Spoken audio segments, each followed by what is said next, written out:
Okay, this is August 9th, 2012, and we just got hit with a tornado out on West Market Street, and it took some storage bins and trailers out of Farm and Fleet parking lot and threw them into Market Street across to Evans, Bob Evans. So there's woo!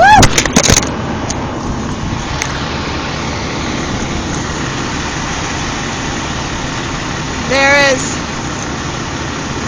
one piece, the first piece I saw, and then there's Bob Evans, and then here's the fire truck blocking everything, and then we've got pieces of trailers they're pulling off. As you can see, they have the whole intersection.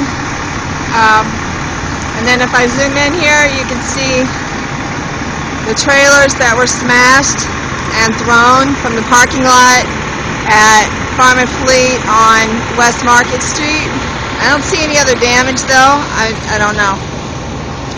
So there you go. I heard it. I ran from it. I was outside. I thought I was just hearing things. Alright. Woo!